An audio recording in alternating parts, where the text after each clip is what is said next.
Gordon Lightfoot here at KYYX this morning, and here's the whistle.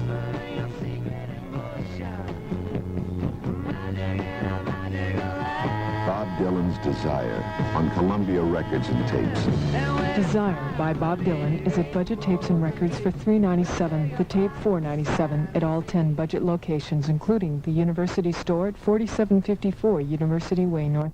Is as different and individual as the people who make it. DJ Sound City knows this, and that's the very reason they carry such a large inventory of albums, 8-track tapes, cassettes, and stereo accessories. DJs also knows that in the 20 years that Elvis Presley has been recording, there are songs that have special meaning for you. So, during this presentation of the Elvis Presley story, if you hear a song that brings back memories or just makes you want to move, remember, all 4 DJ Sound City stores have a complete inventory of Elvis's albums, and they're all on sale. Many have become collector's items. In addition to his albums you're already familiar with, that brand new one, Legendary Performer Volume 2 on RCA, is in stock at DJ stores in South Center, Totem Lake, Northgate, and the Everett Mall. So take your musical taste to DJs. They've got the music. One store you can count on. Well, the Beatles talk it over on tape.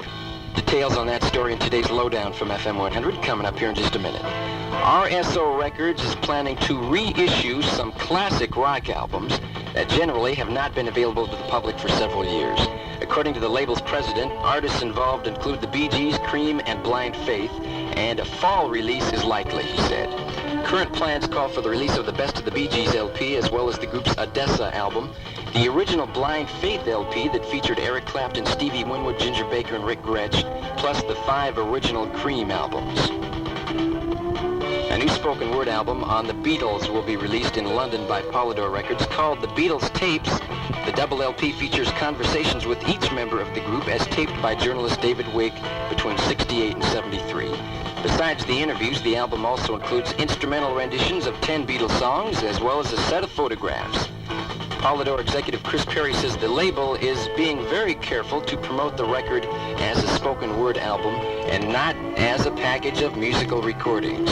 He also stated that Polydor has spent some time investigating the legal problems involved in releasing such an album. Wig wrote a letter to each of the Beatles informing them of his plans to put the interviews on a record. In the letters, he also asked the Beatles to state if they had any objections to his project. The only reply came from Ringo, who said, "Go ahead." But EMI, the Beatles record company in London, was surprised to learn about the new Polydor release. One spokesperson commented that our lawyers acting for Apple are considering what action, if any, to take.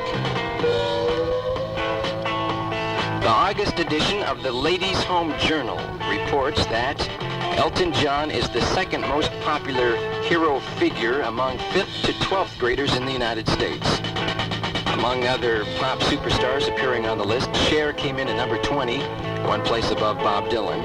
Mick Jagger showed up at number 27. Country singer Loretta Lynn came in at number 34. And poet-singer Rod McCune placed at 41. While none of the former Beatles made a showing in the top 50, the Maharishi managed to grab a